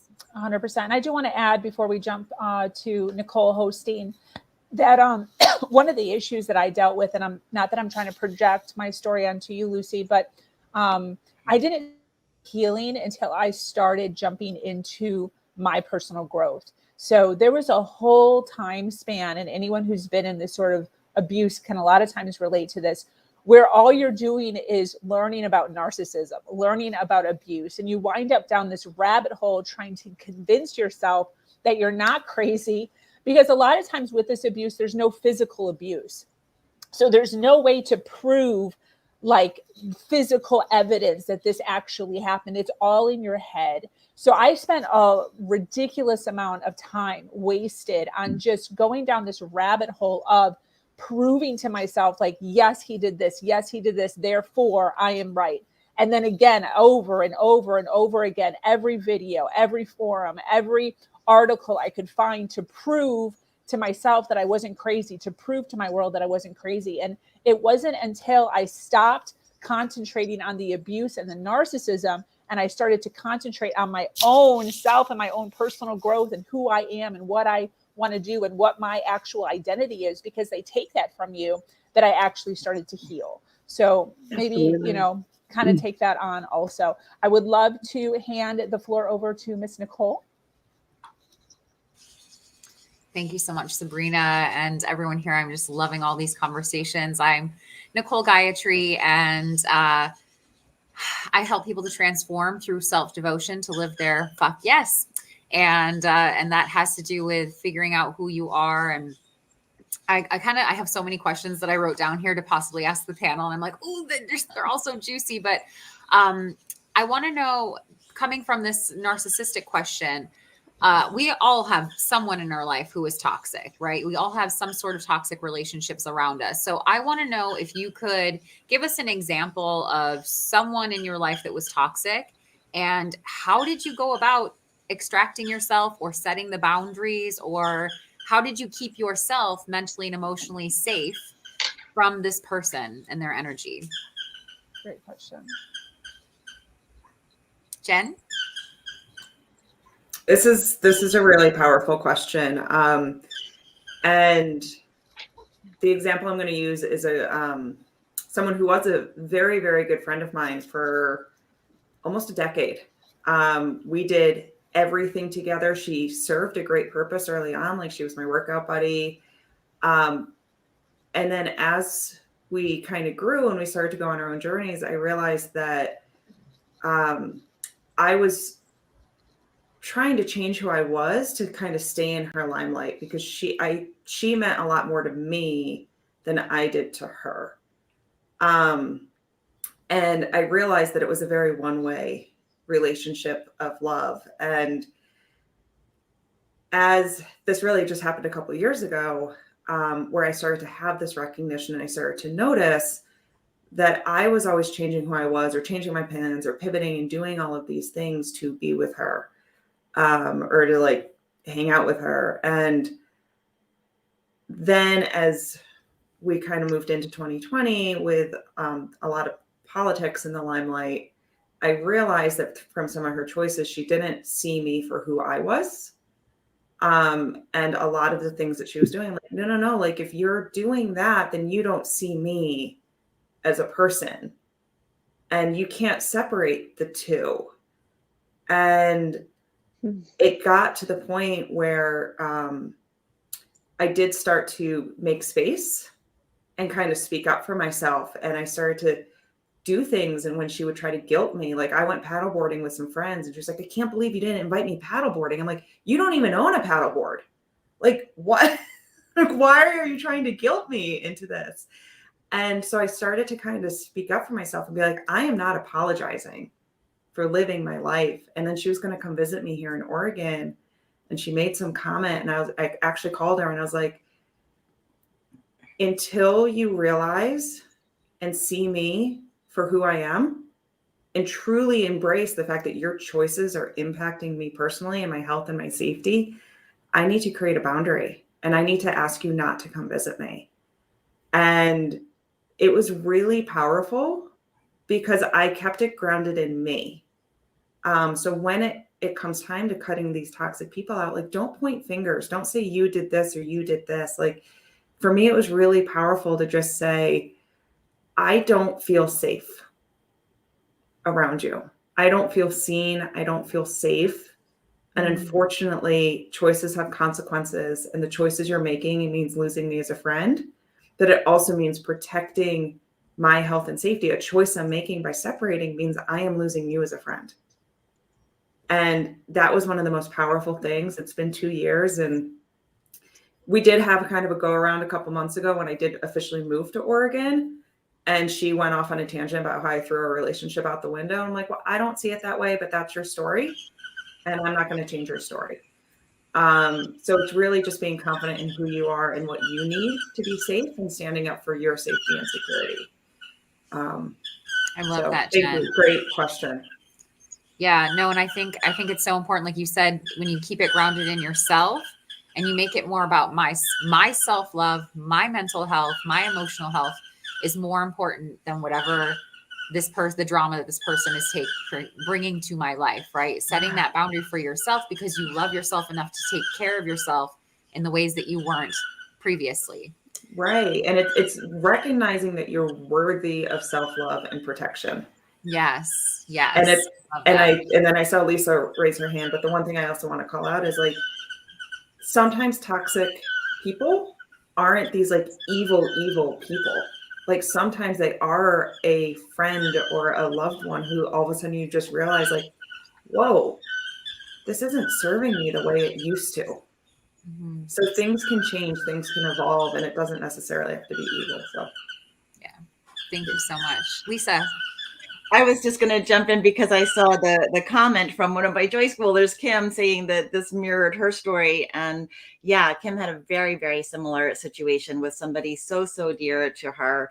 And one of the ways that we, would talk through it is really recognizing that they were living two separate realities. And when we keep this person as a villain in our lives, and we keep thinking of them as a villain, it's just like holding that energy in place. And, Kim came to realize that it had nothing to do with her. We're tribal creatures by nature of our humanness. So we tend to think that if someone doesn't like us, that we're doing something wrong. It lowers our vibration, our energy, our self-worth. And it had absolutely nothing to do with her. It was all just that they were living in two parallel realities at the time. I have a toxic relationship with my dad, who doesn't accept my support of my transgender daughter. And we've had to just like put him out of the family, but I continue to send cards and love. And he's, there's not a lot coming back, but I'm just going to keep continuing to assume that he's doing the best he can with what he's got going on out there. I love that you brought that up, Lisa, because I think that's really important too, right? To recognize whatever they're projecting onto you is their own shit. It's their shit. Let them keep that. 100%. Let them keep that. And, and when you set your boundary, it's also an invitation for them to take a look at their shit. So they get to choose then whether or not they're going to say, wow, actually, I'm being a jerk right now. And maybe I should take into account how this is affecting your life too. But it's not up to you to change them. It's up to you to set the boundary so that they can do that for themselves. Kimberly. I think too, a lot of friendships, I think a lot of, girl friendships do become a little bit toxic in the end, because what I found is we outgrow them. Like, I've outgrown so many of my friends because they're still doing their job, and here I am, and they're just like, why are you doing a podcast? Why are you doing that? And I was like, because this is what I want to do. And then, the same as with Jen, it's just like, they weren't accepting my changes of who I was in the direction I was going, and they were staying here and I was going there. And then they were making me feel guilty for it. And I think that happens a lot with girls and friends that we've been with. For, you know, I lost 3 friends that I'd been with friends for nearly 15 years because I outgrew them. And they were like, oh, you've changed and everything. I'm like, well, I'm still the same person, but I'm growing. And I'm sorry that, you know, it's not that I wouldn't say they're living small, but I'm sorry that you don't see that, you know, you're happy for my success and the direction that I want to go. Whether or not you see what I'm doing is fearful for you, that you couldn't do it, it doesn't mean that I can't do it. And I'm sorry, you know. And the same as Jenn, you know, you have to release them and just move on and surround yourself with people like, you know, like you girls, because we're all on this extra journey of becoming better to who we are, and then to serve other people with, you know, our experiences in life as well. 100%. Go ahead, Ashley. Thanks. I just wanted to point out that I'm in a relationship where I'm a step parent to a 15-year-old girl, and I have struggled a lot with figuring out how not to be her enemy. And excuse me. And I've realized that it's when she gets upset and takes it out on me, it's because she feels safe with me. And I was taking it very, very personal, and it would affect my mental health every single day. And then I finally realized that I'm not actually the problem. I'm just who she'll talk to and be open with. And I essentially am her punching bag, which takes a real big toll. But setting the boundary of, like, if I'm feeling that I'm getting really mad and angry and I'm like talking to her, I'll be like, okay, look, I need a minute. I'm going to walk away and I will come back and we will finish this conversation because I want to hear what you have to say. And right now I'm so mad, I just can't hear anything. So yes, it is like in your life, but it's also as a parent or step parent, you have to deal with that and not take it personal. And that's been a huge learning for me because, you know, things are said that hurt. And with a past of abuse in that, it is really difficult not to take it personal. So it's been the work that I've been working on, and it's brought up a lot of triggers, but it's also made me have to heal and learn and grow and set boundaries. I so appreciate that. And I can hear the emotion in your voice. So got me a little emotional there. That was fantastic. I appreciate you sharing that. I do want to say a thank you to the listeners who are still hanging out with us. We have quite a few people that are listening live. So thank you so much for the support. Thank you for the comments. If you are watching this later on the replay, please hashtag replay so that we can pop up and say hello to you and welcome you to our community. From here, I would like to hand the mic over to Kimberly Cook. Hey, so I'm from Australia, and I met the lovely Sabrina, and so I love being a part of this monthly get-together. I love meeting new people. And so I'm a self-love coach, and I've just released, or I'm just about to launch, a podcast called Let's Get Loud. And I've stopped being a storyteller, and I am now a story listener. So I invite people to come on my podcast and tell me their story of abuse. It doesn't matter what it is. And I give them a safe space to have this conversation with me. I try not to say too much, and I have people tell their story who are really comfortable telling their story. And just this last week, I've had 3 people come and who've never told their story before. And so I love that, and I love to be able to give someone that space and that safety, because back when I needed it, I never had that. I never had anybody that understood, and I never had anybody that would actually hear what I was saying and validate what I was saying. And I had wanted to do this podcast for almost 12 months, and I kept denying myself that because I was like, oh, you know, who do I think I am to do that? And, you know, who's going to listen to it? And all these, you know, self-doubt things. And it actually wasn't until the issue with Gabby Petito that I just decided, you know what, I am so, like, my pet hate is when people are so ignorant that they want to blame an emotional person and the perpetrator is all like, yeah, hey, and there's this poor girl who's an absolute emotional mess, and just watching that stage where she was pulled over and then to find out what happened to her, that in that instant I decided that I'm going to do this podcast that had been eating away at me, and I felt that I really needed to do it. I didn't know how it was going to go. I've had about 10 amazing guests so far, and I love it, and I'm so glad that I made that choice to do it, because I think education is key for emotional abuse, because as Sabrina said, it's something that people don't see, so they don't know that it happens, and there's no proof. And I agree with her. One of the things about healing is I did the same as Sabrina. I was so engrossed in finding out and learning everything that I could about narcissism that I continued to forget about myself, which I did that for 15 years. And it wasn't until I also went, you know what, I'm going to stop. I've got to stop worrying about that narcissistic person, and I need to bring the focus back on me. And it wasn't until I did that's when, everything sort of came together. And so I'm very much about, abuse behind closed doors, whether it doesn't matter whether it's, sexual, alcohol abuse, sexual abuse, physical abuse, and emotional abuse is one of the hardest things to prove that, is going on. And I'm also a believer that sometimes we may not be mentally ill. We may be, for me, I was emotionally ill. And when I stopped thinking that I was mental and mentally sick, but I was fully emotional sick, that's also when I started to heal, because that's when I was like, if I can fix my emotions of all this stuff that I've been carrying around for so long, my mental health will get better, which it did.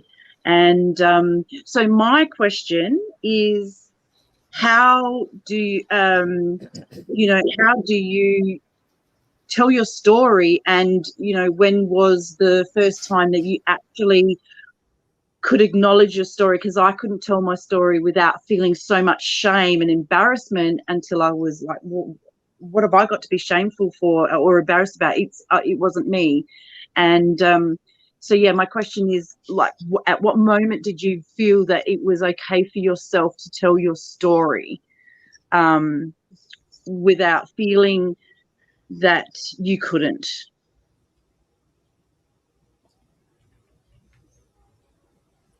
Jenn. So what I think what's really interesting about this is I thought I could confidently tell my story. Like when I was going through my coaching program is when I started to kind of do the work to figure out like what was going on. And I thought I knew what my story was. So I was like, I can tell this, whatever, like I know what's going on. But I think so busy pointing fingers at still other people, like this happened and this happened and this happened, that it wasn't until I really, it was a long time before I actually realized what my true story was. And it was when I fully accepted what my story was that I was like, oh, okay. So I think it ties back to that radical acceptance that we were talking about earlier, that it's a two-part answer, I guess, which is one, fully knowing what our story is, and two, that root cause of the story.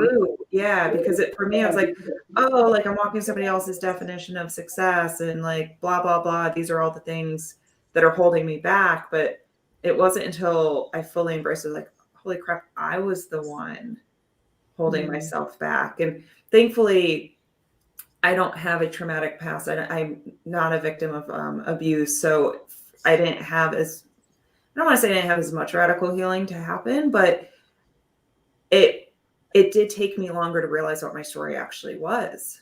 So I think there needs to be that inner work and that inner healing to truly like identify what all the different triggers are, what all those different things are that are holding us back, in order to, and then the acceptance, like awareness is one thing, acceptance is a whole nother game. And acceptance doesn't mean being okay with it. It's just saying, here's what the situation is. I think Christine, you had brought that up earlier, but it's like, Acceptance is just, here's the situation. Now what? And not resisting it. Yeah. So great question. And I agree with you about the acknowledging, because what I find with, you know, some of my clients is like, and I say to them, you feel that if you tell your story and let it go, then you're telling yourself that it never happened. And that's not true, because we hold this story of trauma or whatever happened because that's a way of self-punishing, and it's a way for us to remember what's happened. And there is nothing wrong with actually letting it go.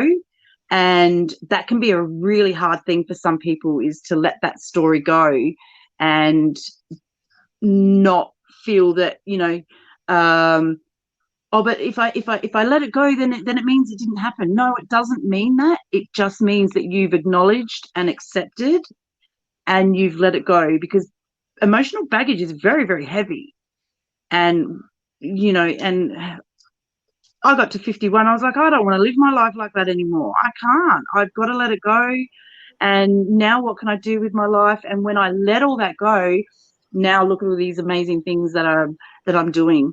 And because on the other side of fear is great shit, because I believe, you know, great stuff happens when you can free yourself from that. And but still, you know, I still tell my story. It's still a part of who I am.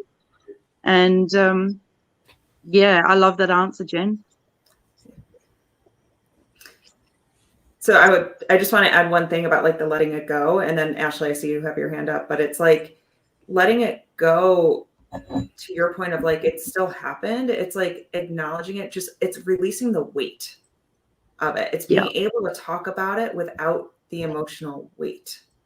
Yes. Which is like, agree. that's the trick. It's not that it never happened. It's fully embracing, this is my story. I did the best I could given the situation.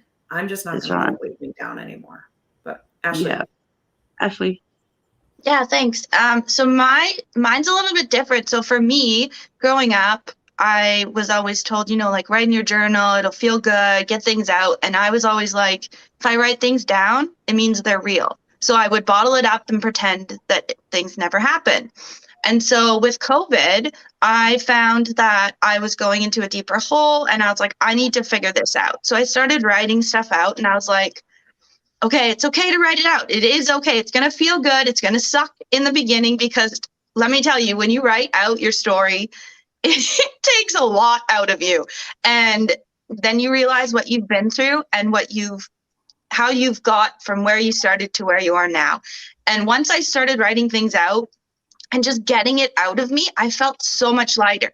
And I was like, you know what? If I can get through that, I can get through this, and let's move forward and do some good things. And so for me, it was like, okay, how am I going to focus on getting through this and knowing that it's okay? And so for me, it was writing things out and getting through the shit and feeling it, and really just feeling it, and knowing that it's okay not to be okay, but to keep moving, because you will get through it. We're all so strong. And I think it's so important that we just get out what we went through. And once I got through that, then I started thinking, okay, well, I know I'm not alone. So someone else needs to hear this. Someone else needs to have some platform or something to talk about it. And so Kimberly, like you, I went and started a podcast, but it took me 6 months to really do it, because I had the self-talk of no one wants to hear me. Why would anyone listen to me? I don't have any credentials. Like, what am I doing? And then I was like, no, this makes me feel good and I feel better. And if I can help one person, I'm happy. Absolutely. That's it. And yeah, Absolutely. so that's because it's healing for us. It's healing for me. My heart goes warm. I mean, Marie was one of my my podcast guests, and you know, I love hearing people's stories, because I know that some part of someone's story will always resonate for someone who needs to hear it. And that's the most important thing. And you know, my podcast is not about me. My podcast is about my guests who want to come in and share their story. And so I love that, Ashley. Like, and it's really empowering to just let that go, and yeah, just keep pushing through, no matter what. Yeah. Marie. So the thing is metacognition. It's a psychology trick where you can separate yourself from your thoughts and your feelings. And just know, the thing that changed for me was knowing that that person isn't going to hurt me anymore.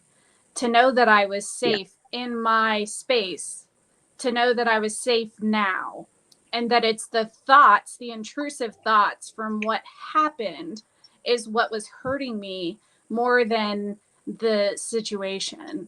To know that that situation was over and that I was safe. That is what changed for me. Beautiful. Yeah.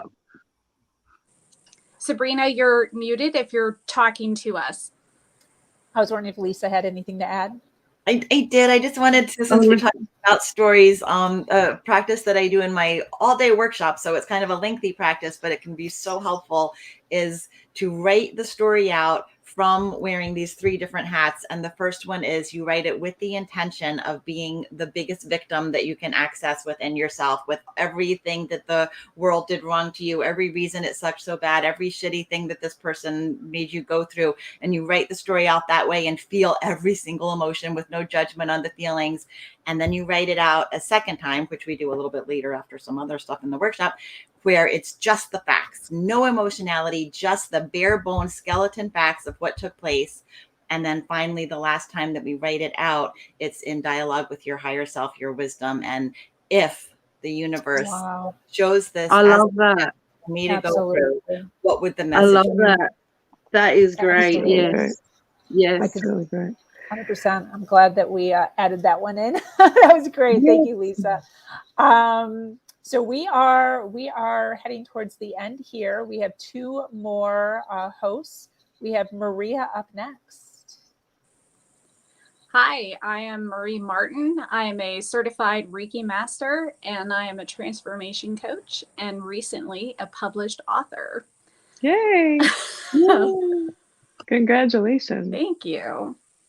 So for me, every morning, like during the night, some people call it dreams, some people call it astral projection. Sometimes, you know, you feel like you leave your body. For me, I definitely feel like I leave my body.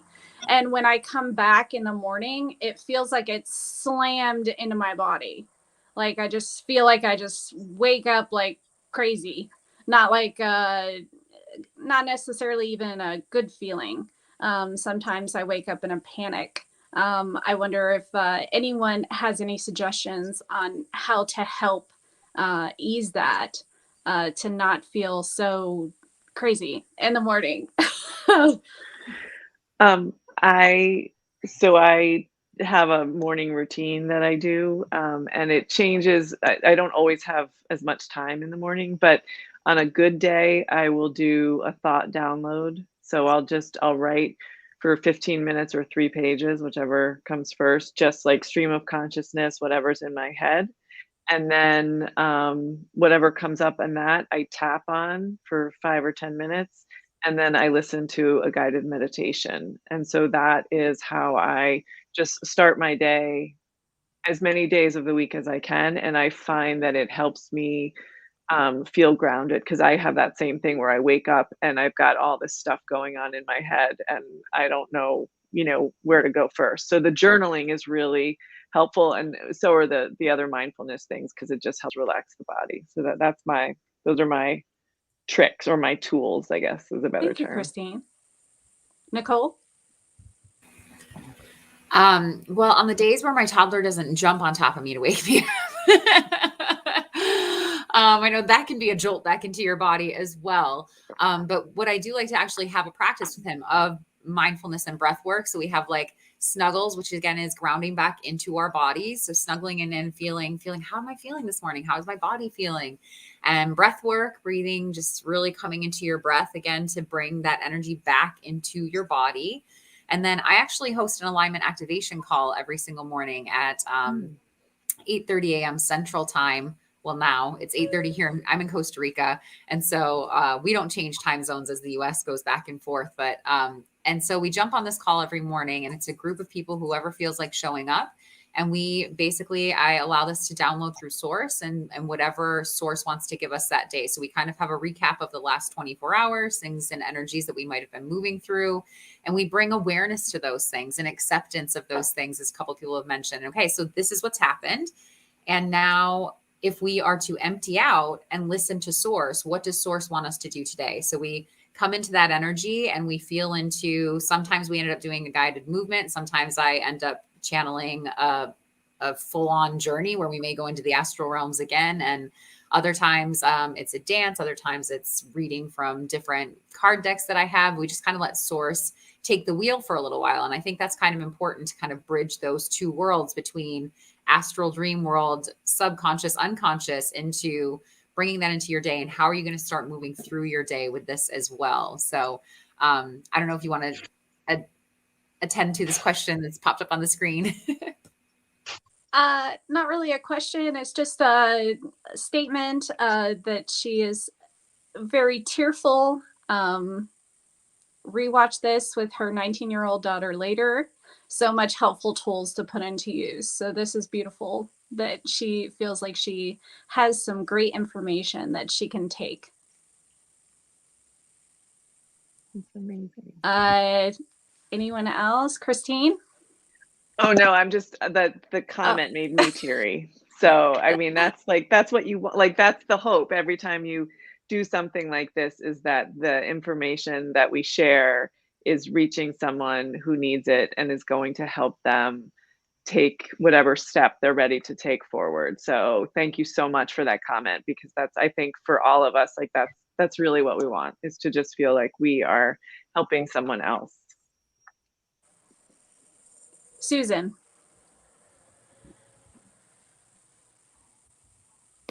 Thank you. I wanted to add to that, Christine, the way you worded that was wonderful, because we really do have experiences and tools that we use that we don't realize other people don't do these things. I think, well, everybody knows that. They don't know that. They don't know about personal development and personal growth.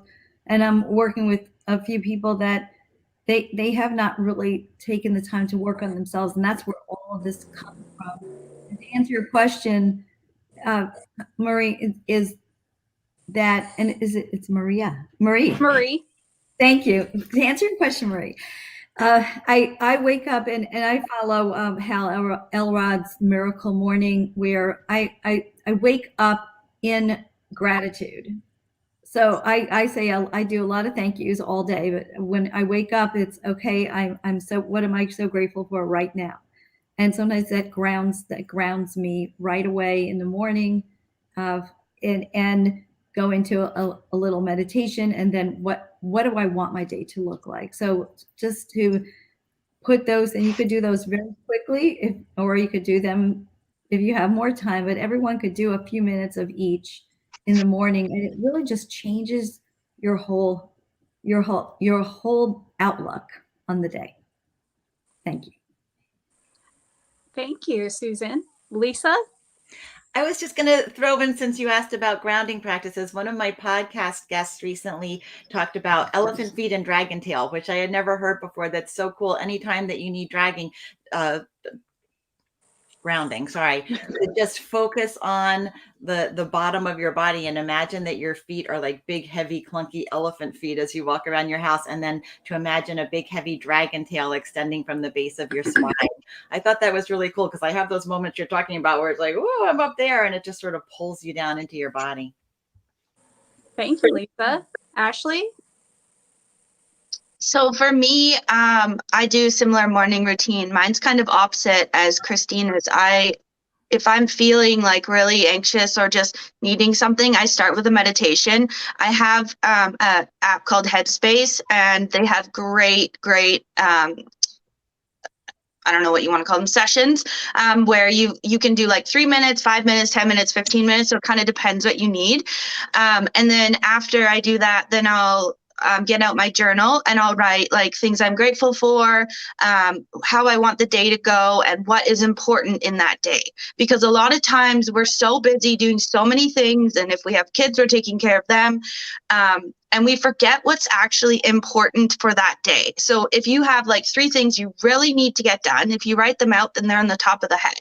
If you're like running around like crazy person, it's really hard to remember what we have to do. So I find that once I do that, and then I finish my journal entry with something I'm grateful for and that I want to focus on. So the gratitude piece is huge. I find if I don't do my morning routine, totally throws off my day.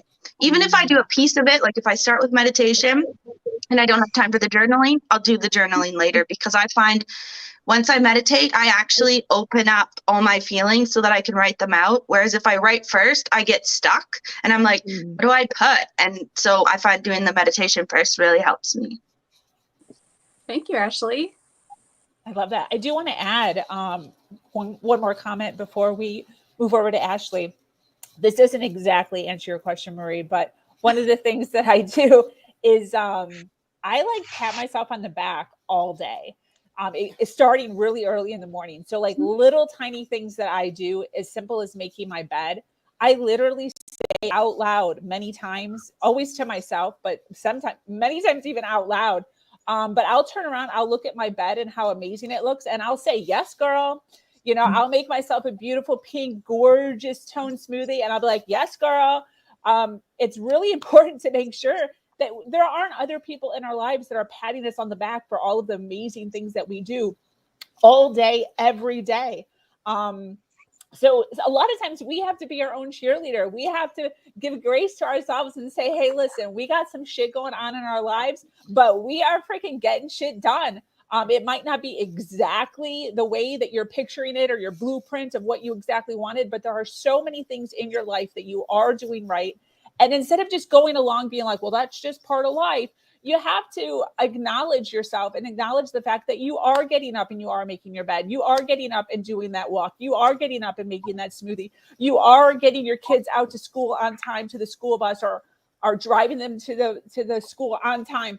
There are people in this world that are not doing that, And so it's so important to acknowledge yourself for the things that you think are just like part of being an adult.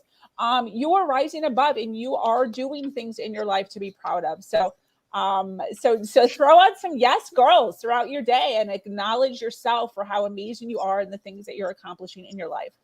With that, I'd like to hand the mic over to Ashley, who's our last host. Thanks so much, Sabrina. I'm really grateful to be a part of this. This has been really awesome to sit and listen to all you wonderful ladies, and I hope that everyone who's listening has learned something. It sounds like at least someone has, so that's great.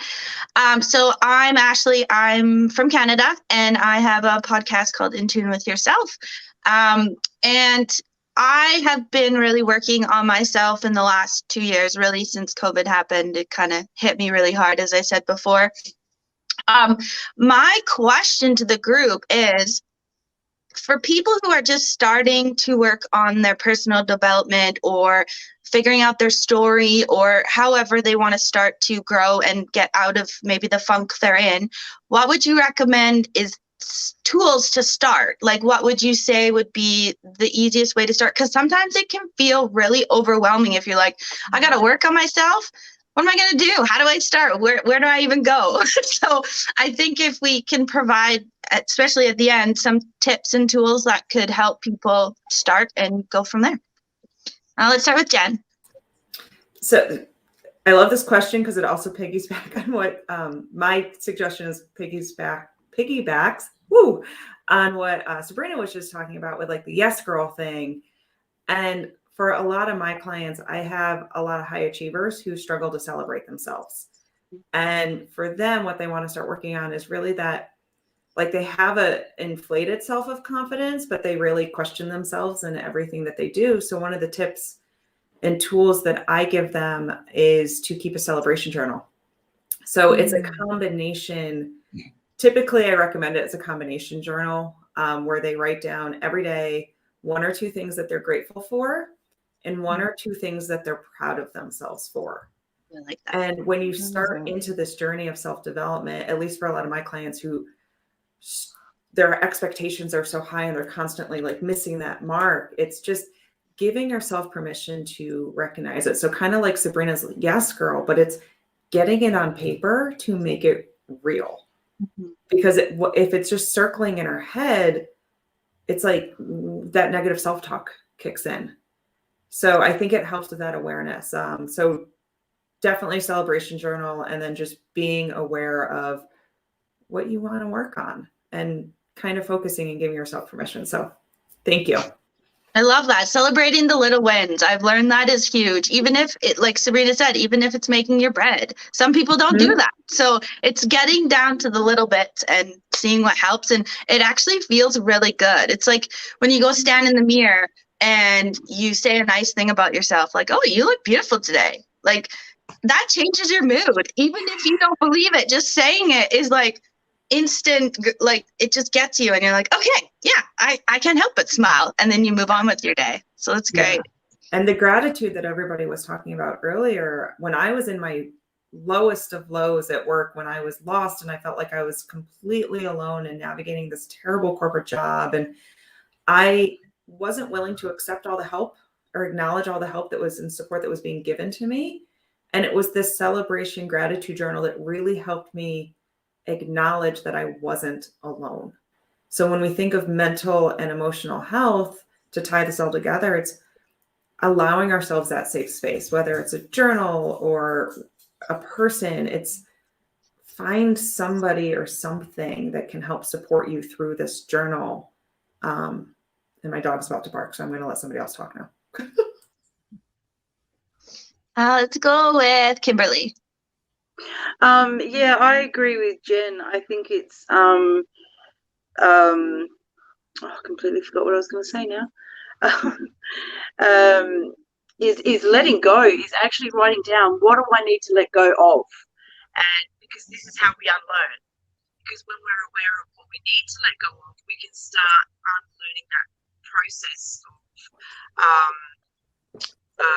okay, so if I can let go of that, one of the things with my daughter, she gets very her anxiety, and and she can lose her shit about something really, really small, and I'll just be like, but what difference does it make? Even my husband, when he's a truck driver, and he can get quite antsy when cars pull in front of him or do something, and he always says I'm on his shoulder, because I always say to him, you just don't know what sort of day someone else is having, and you don't know if they're just driving home from the hospital and they've just lost their wife, or they've just lost their child, or and does it really matter? Can you why do you have to get so upset?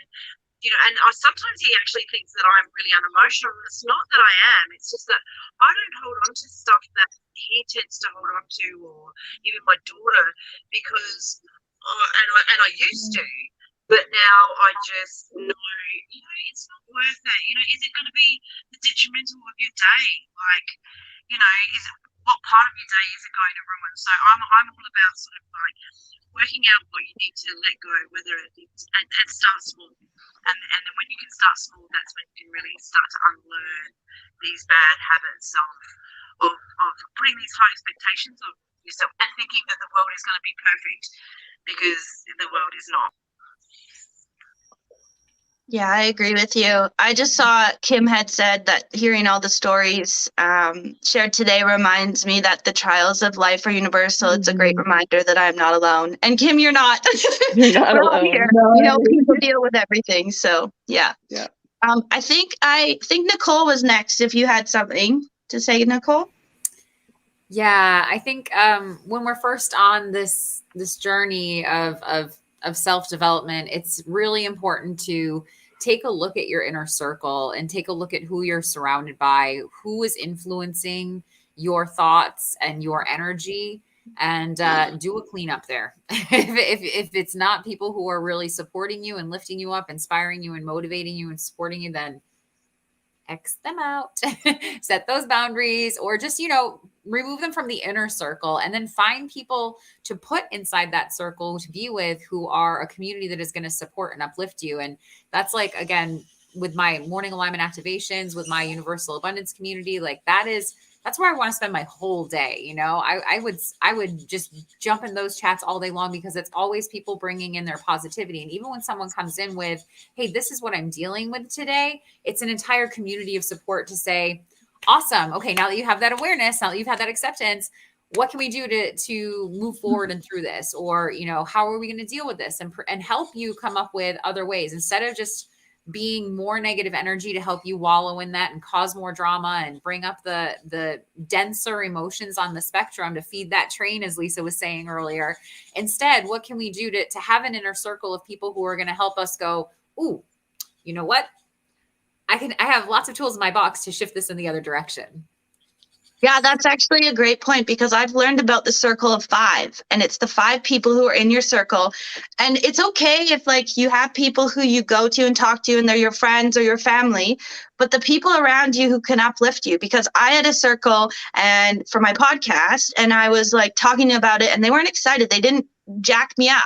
So then I found people who would, and I was like, yes, I can do this, you know, and it makes a huge difference. And you don't have to fully cut those people out of your life. Just maybe don't share everything with them, or the exciting things, have the people you want to talk to and that aren't going to just tell you to leave or whatever, like the positive things. It makes a huge difference to have that circle of 5. I think Susan was next.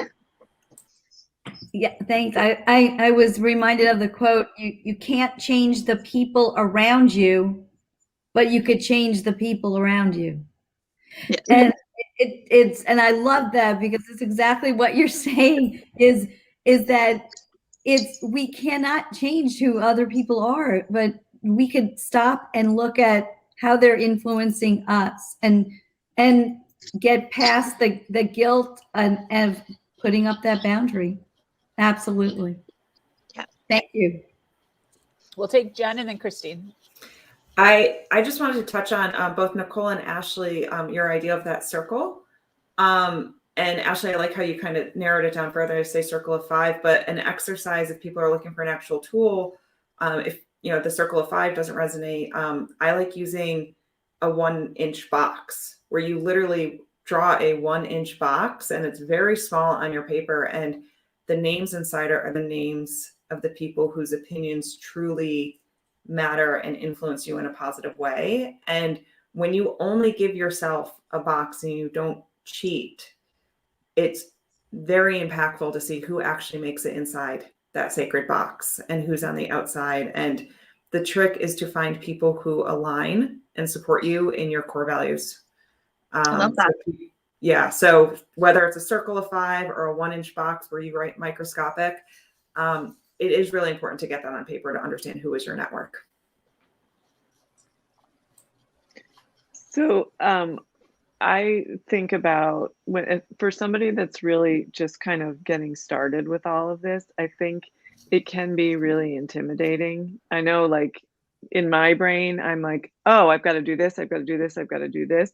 And then sometimes I try something and it doesn't work. And so then my brain says, oh, it's not working, forget it.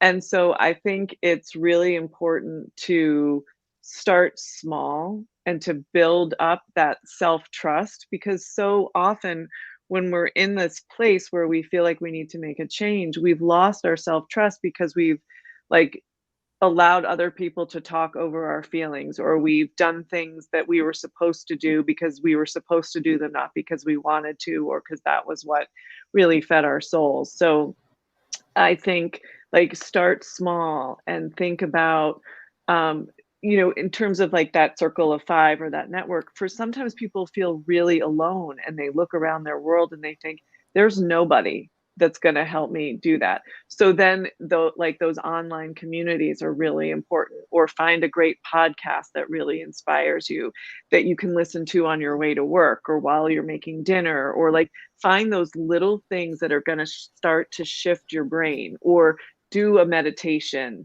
a 5-minute meditation, or like some great YouTube inspirational video, or listen to something on her version, or, you know, like just start to fit things into the little spaces in your life that are going to just get, you know, your brain moving and thinking and start questioning everything that you've thought about before. And also, like, how can you, going back to like those moments of joy, how can you work those moments of joy into your life? Like if it's just sitting with your cup of coffee in the morning for 5 or 10 minutes and just luxuriating in that, or getting up 10 minutes early to listen to a meditation or something inspirational, or maybe there's an inspirational book that you want to read, whether it's a, you know, spiritual or religious or, you know, whatever it is that speaks to you. Figure out how to put those little pieces into your life and build that momentum. Brene Brown talks about the marble jar, and she talks about it in terms of relationships with others, that like the marble jar is a metaphor for building trust in a relationship. And so every time someone does something small or big that allows you to trust them more, you put another marble in the jar. I've started to think about that in terms of creating self-trust. How do I, you know, every time I do something to show up for myself, I put another marble in my jar to remind myself that I'm here for me. I'm going to stand up for myself. I'm going to show up. I'm going to do the work. And it's a big jar and the marbles are small and it's going to take a lot of time, and that's okay. That's my journey as long as I'm moving forward. And so I think like that's really important when you're starting out. It's just little steps. That's all you need. As long as you're moving forward. Glennon Doyle has an amazing poem about, I can't even like come on, but it's basically about like, wherever you are, that's okay. Just keep moving. If you have to crawl, just keep moving forward. It's all good. Love that. So. Absolutely. That's great. I so appreciate all the participation here. This is absolutely fantastic. I am going to ask a favor for those of you that recommended any sort of book, any sort of audio, any sort of podcast. If you could do me a favor and place them underneath in the comments, just so people, you know, have an idea of how to spell it and what it is. Because this is all about educating and pushing forward. So I would so appreciate that from my ladies. I do want to also add to that, you know, since we are on the subject of mental and emotional health, my yes girl that I was talking about, that goes along with when you start doing things and implementing things that we just talked about over the last 2 hours. So, you know, when you do a good job of diffusing something, when you do a good job of changing a disempowering, you know, thought to an empowering thought, when you mentally, you know, can walk away from an argument, when you can, you know, really start to set boundaries for yourself, again, do the same exact thing with yourself and give yourself a yes girl for helping yourself mentally, emotionally, and really being there for your self-care and giving yourself grace in those situations. So I so appreciate, thank you, girl. I appreciate that. I so appreciate everyone being here. This was absolutely fantastic. Amazing questions as always. I so appreciate everyone's participation and all of the awesome goodies that you guys gave. Anybody who wants to place your information in any of these comments underneath, please feel free. For those of you that are still watching, we still have so many people watching. I so appreciate you being here, your participation, the comments, the questions. This has been absolutely great. And I'm so appreciative to the foundation that we're creating here for women to be able to bounce ideas and bounce thoughts off of each other so that we can rise above, so that we can really start making a difference. Thank you. Making a difference. So thank you so much for joining us here on Her Version. If you have an amazing story to share of struggle to triumph, be sure to reach out to me here or at herversion.life. I am your host, Sabrina Victoria, and I'm so grateful to be here sharing a platform that allows people to share their truth and inspire others. Do something awesome today. Much love.